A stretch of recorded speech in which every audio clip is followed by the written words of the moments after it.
بسم اللہ الرحمن الرحیم باب ما جاء فی اضافت الفرائض الی الایمان۔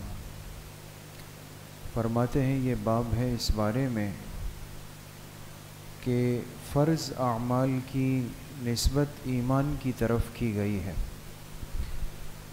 اہل ایمان جو فرائض پر عمل کرتے ہیں ان فرائض کو ایمانیات کے اندر شامل کیا گیا ہے، یعنی ایک بندے کا ایمان اسی صورت میں مکمل ہو سکتا ہے جب وہ فرض کو اپنا ایمان اور عقیدہ بنا لے۔ اگر نعوذ باللہ کوئی شخص کسی فرض عمل کا انکار کر دے، نماز کا یا روزے کا یا زکوٰۃ کا، عباد المحلبی عن ابی جمرۃ عن ابن عباس رضی اللہ عنہما قال قدم وفد عبد القیس علی رسول اللہ صلی اللہ علیہ وسلم۔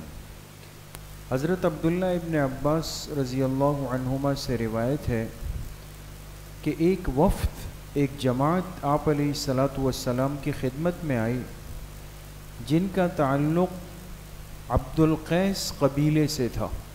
عبد القیس یہ نام ہے۔ ان کا ایک وفد آپ علیہ الصلاۃ والسلام کی خدمت میں آیا، فقالوا اور آ کر کہنے لگے، ان ھذا الحی من ربیعۃ، بے شک ہمارا تعلق اس ربیعہ قبیلے سے ہے، ربیعہ، ولسنا نصل الیک الا فی الشہر الحرام، اور ہم آپ کی خدمت میں نہیں آ سکتے مگر اسی حرمت والے مہینے میں۔ آپ کو معلوم ہونا چاہیے کہ سال کے 12 مہینوں میں حرمت والے مہینے کتنے؟ 4 مہینے۔ 4 مہینوں میں 3 ایسے ہیں جو پے در پہ ہیں، مسلسل ہے۔ کون کون سے؟ ذوالقعدہ، ذوالحجہ اور محرم۔ ایک مہینہ الگ ہے، وہ ہے رجب۔ یہ حضرات جو آپ علیہ السلام کی خدمت میں آئے تھے، یہ کون سا مہینہ تھا؟ رجب کا مہینہ تھا۔ انہوں نے آ کے عرض کی کہ ہمارا تعلق ربیعہ سے ہے اور ہم آپ کے پاس نہیں آ سکتے مگر اسی حرمت والے مہینے یعنی رجب میں، اس کے علاوہ ہم نہیں آ سکتے۔ کیوں نہیں آ سکتے وہ عرض کرتا ہوں۔ لہذا فمرنا بشیء نأخذہ عنک وندعو الیہ من وراءنا، تو ہم بڑی مشکل سے آئے ہیں، آپ ہمیں کچھ ایسی باتوں کا حکم ارشاد فرما دیں کہ جو ہم آپ سے لے لیں اور جن کو ہم پیچھے چھوڑ کر آئیں، یعنی اپنی قوم کو، ان تک جا کے ان باتوں کو پہنچا دیں، لیکن ہمیں جامع باتیں بتا دیں، ہم آپ کے پاس مسلسل نہیں آ سکتے، مشکل سے آتے۔ فقال امرکم باربع، تو آپ علیہ الصلاۃ والسلام نے ان کو 4 باتوں کا حکم دیا، اور سب سے پہلے فرمایا کہ الایمان باللہ، سب سے پہلی بات یہ کہ تم ایک اللہ ہی پر ایمان لے آؤ۔ اب ایمان باللہ کیا ہے؟ ثم فسرها لهم، تو آپ علیہ الصلاۃ والسلام نے اس کی خود وضاحت فرمائی کہ ایمان باللہ کیا ہے؟ شہادت ان لا الہ الا اللہ وانی رسول اللہ، اس بات کی گواہی دینا کہ اللہ کے سوا کوئی معبود نہیں اور بے شک میں اللہ کا رسول ہوں، یہ پہلی بات۔ وَإِقَامُ الصَّلَاةِ، اور ایمان میں دوسری بات یہ ہے کہ تم نماز کو قائم کرو۔ وَإِيتَاءُ الزَّكَاةِ، تیسری بات یہ ہے کہ تم زکوٰۃ کو ادا کرو۔ وَأَن تُؤَدُّوا خُمْسَ مَا غَنِمْتُمْ، چوتھی بات یہ ہے کہ تم اپنے مال غنیمت کا خمس ادا کرو۔ مال غنیمت جو جہاد میں اسلامی لشکر کے قبضے میں آ جائے تو اس میں حکم یہ ہے کہ اس کے 5 حصے بنائے جائیں۔ 4 حصے تو جو مجاہدین تھے ان میں تقسیم ہو جائیں گے، 5واں حصہ وہ اسلامی بیت المال کے اندر جا کے جمع ہو جائے گا، یہ شرعاً ضروری ہے۔ تو یہ باتیں آپ علیہ الصلاۃ والسلام نے اس وقت سے ارشاد فرمائی۔ اب اس حدیث میں امام ترمذی رحمۃ اللہ علیہ جن کی یہ کتاب آپ کے سامنے ہے، ان کے استاذ ہیں، شیخ ہیں، ان کا نام ہے قتیبہ۔ کیا نام ہے دوستو؟ قتیبہ۔ ان کا نام ہے قتیبہ۔ یہ قتیبہ ایک بات کہتے ہیں، فرماتے ہیں ما رأیت مثل ہؤلاء الفقہاء الاشراف الاربعہ۔ اب پاکیزہ زمانہ ہے نا، تو اب یہ امت کو بتانا چاہتے ہیں کہ ہم نے حدیث کا، دین کا اتنا بڑا علم کیسے اور کن سے سیکھا ہے۔ تو قتیبہ کہتے ہیں کہ میں نے ان 4 سب سے اعلیٰ درجے کے فقہا جیسے حضرات نہیں دیکھے، 4 حضرات جن سے ہم نے سیکھا ہے۔ وہ کون ہیں؟ فرماتے ہیں مالک ابن انس۔ سب سے پہلے جو فقیہ اور استاذ ہیں وہ امام مالک ابن انس ہے رحمہ اللہ، جن کی فقہ مالکی ہے۔ واللیث ابن سعد، دوسرے جو شیخ ہیں وہ لیث ابن سعد ہے۔ وعباد ابن عباد المحلبی، تیسرے شیخ عباد ابن عباد ہے۔ دیکھیں، بیٹے کا نام بھی عباد ہے، والد کا نام بھی عباد ہے۔ چوتھے شیخ فرماتے ہیں وعبد الوہاب الثقفی، ہمارے جو چوتھے شیخ تھے وہ عبد الوہاب الثقفی تھے۔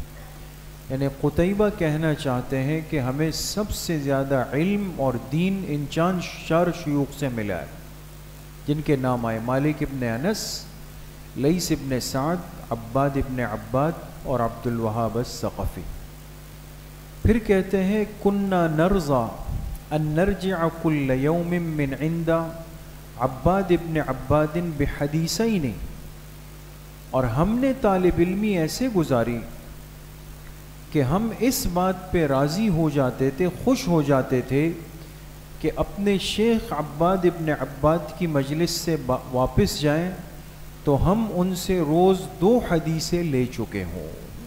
2 حدیثیں، اگر ہمیں ان سے 2 حدیثیں مل جاتی تو ہم اس پر مطمئن ہو جاتے۔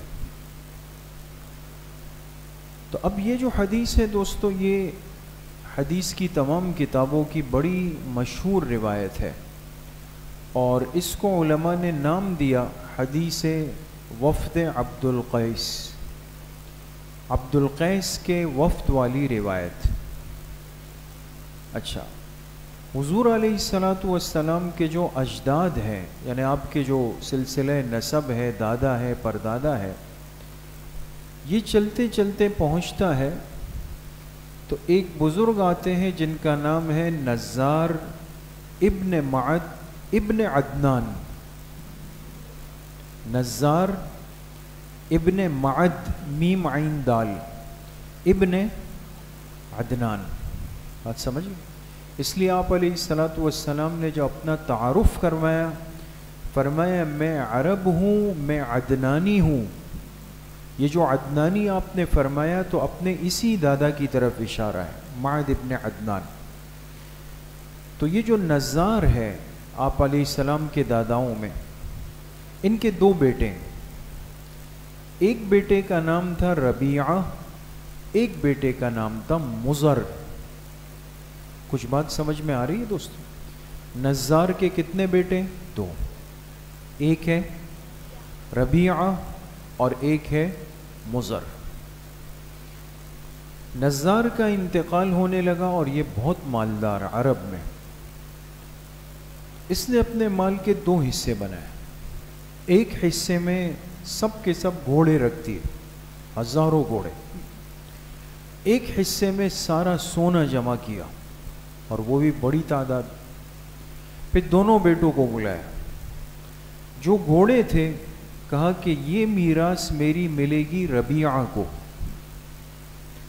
اور جو سونا تھا کہا یہ میراث میری دوسرے بیٹے کو ملے گی مضر کو۔ اپنی زندگی میں والد نے اپنی چیزوں کو اپنی اولاد میں تقسیم کر دیا۔ بات سمجھ گئے؟ ایک کو گھوڑے دے دیے، وہ اس زمانے میں بڑی قیمتی چیز تھی، اور ایک کو سونا دے دیا تاکہ بعد میں کوئی اختلاف کی شکل نہ بن سکے۔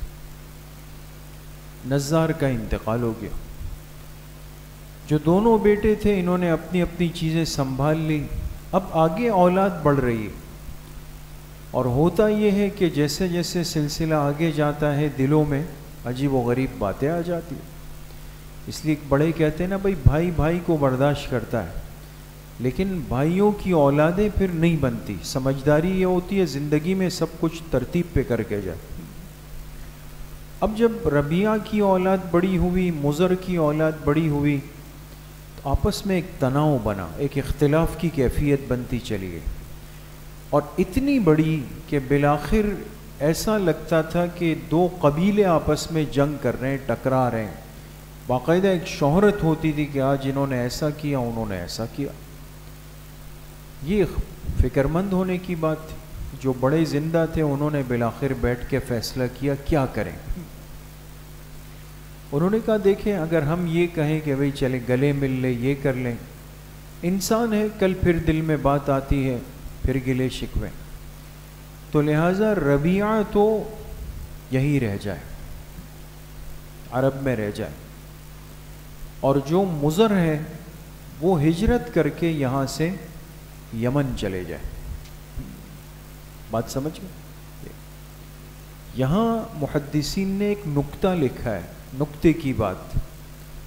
فرمایا اگر قریبی یا بھائیوں میں آپس میں اختلاف ہو اور حل کرنے کی کوئی سبیل سمجھ میں نہ آئے، تو جو ترتیب حدیث کی روشنی سے سمجھ میں آتی ہے وہ کیا ہے کہ دونوں کی جگہ الگ کر دی جائے.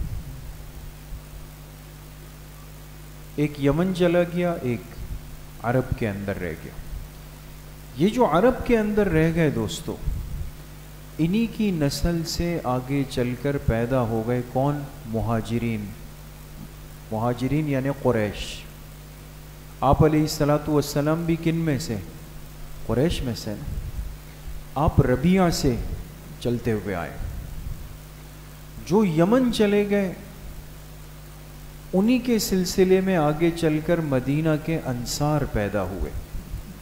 یہ جو ہم کہتے ہیں نا مہاجرین مکہ، انصار مدینہ، یہ اوپر جا کے داداؤں میں ایک ہو جاتے ہیں دوست. تو مہاجرین مکہ یہ ربیعہ کی اولاد ہے، انصار مدینہ یہ مضر کی اولاد میں سے. یہ بات سمجھ گئے دوستو؟ یہ سارا پس منظر آپ ساتھیوں سے اس لیے عرض کیا کہ یہ جو وفد آیا تھا عبد القیس والوں کا، انہوں نے اپنا تعارف جب کرایا تو کہا کہ ہم ربیعہ میں سے، بڑوں کا نام لے.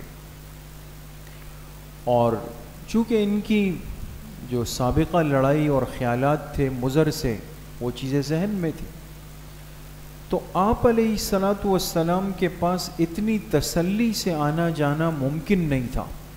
جیسے ایک آدمی کہیں جا رہا ہو اور راستے میں دشمن کے گھر ہو یا قبیلہ ہو تو کیا کرے گا؟ وہ تو حملہ کریں گے. تو 4 مہینوں میں عرب ہتھیار رکھ دیتے تھے. ان 4 مہینوں میں کاروبار، ملاقاتیں، سب چیزیں ہوتی. تو ان کو موقع ملا، آپ علیہ السلام کے پاس آئے، کہا کہ ہمیں دین کا اتنا علم دے دے کہ آئندہ پتہ نہیں ہمیں کب موقع ملے گا آپ کے پاس آنے کا. آپ ہمیں اتنا سکھا دیں کہ ہم بھی سیکھ لیں اور جا کر پیچھے والوں کو بھی دعوت دے دیں. تو آپ علیہ السلام نے ان کو 4 باتوں کا حکم دیا اور 4 قسم کے برتنوں کے استعمال سے منع فرمایا. یہاں پر تو اس روایت میں نہیں ہے، لیکن بخاری شریف میں ہے کہ آپ علیہ السلام نے فرمایا 4 کام کرنے ہیں، 4 قسم کے برتنوں کے استعمال سے تمہیں بچنا ہوگا. جو 4 کام کرنے ہیں وہ آپ کے سامنے آ گئے. سب سے پہلے تو کلمہ شہادت ہے، اللہ کی ذات پر ایمان ہے، اس کے ساتھ نماز کو قائم کرنا ہے، اس کے ساتھ زکوٰۃ کو ادا کرنا ہے، اور اس کے ساتھ مال غنیمت کا خمس دینا ہے. اب یہاں پر صوم کا اور حج کا تذکرہ نہیں ہے، اس لیے کہ ابھی تک یہ دونوں اعمال فرضی نہیں ہوئے تھے، یہ بعد میں فرض ہوئے پھر. تو یہ 4 باتیں آپ نے ارشاد فرمائی. 4 برتنوں سے منع کیا، ان کے نام بھی لکھے: حنتم، دبا، نقیر اور مزفت. حنتم، دبا، نقیر اور مزفت یہ عرب کے اندر عام استعمال کے 4 برتن تھے. یہ جو ہمارے یہاں کدو ہوتا ہے، لوکی جس کو کہتے ہیں، آج بھی گاؤں دیہات میں ہمارے ساتھ جامعہ میں طلبہ تھے بعض گاؤں کے، وہ لے کر آئے ایک دفعہ درسگاہ میں، کدو کو بالکل خشک کیا جاتا ہے اور اندر کا گودا نکال دیا جاتا ہے، اور پھر اس میں وہ پانی ڈالتے ہیں، شربت ڈالتے ہیں، کھانے پینے ایک برتن ٹائپ کا ہوتا ہے، اور اس میں وہ ساتھی کہتے تھے کوئی چیز خراب نہیں ہوتی ہے اور صحت کے لیے بہت مفید ہے، وہ دبا ہے۔ اسی طریقے سے مٹی کے برتن کو وہ سبز رنگ کا لیپ دیتے تھے، لیپ، اس کو حنتم کہتے تھے۔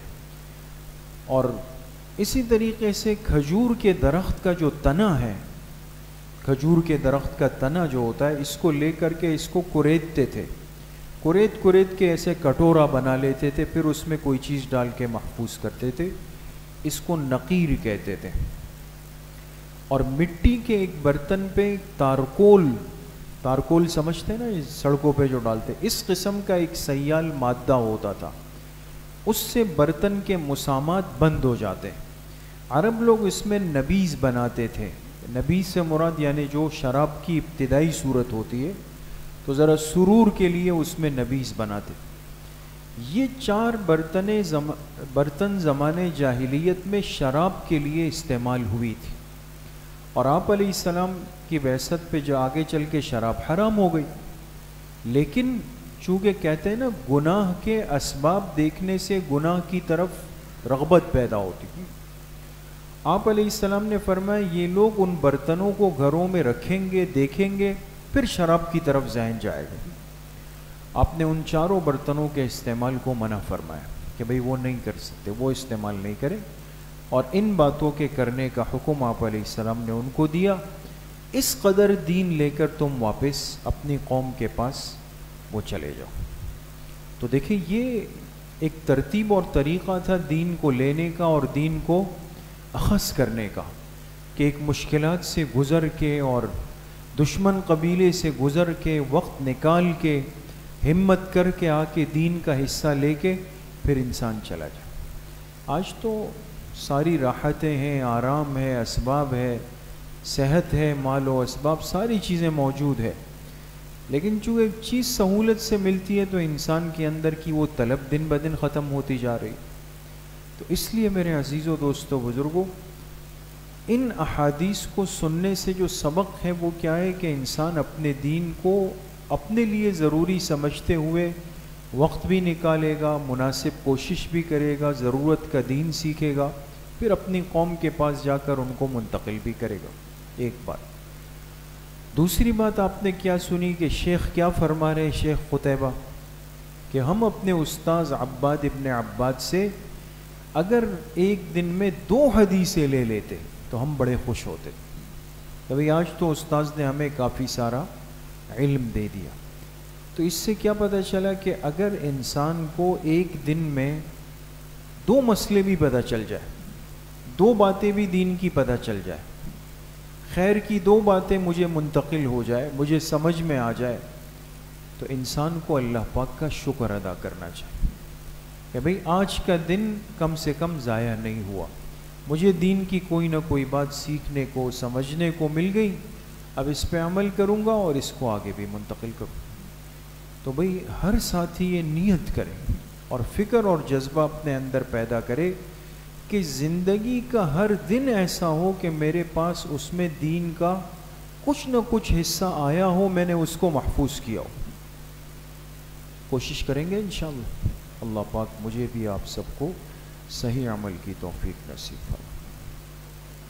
الحمدللہ رب العالمین، والصلاة والسلام علی رسول اللہ۔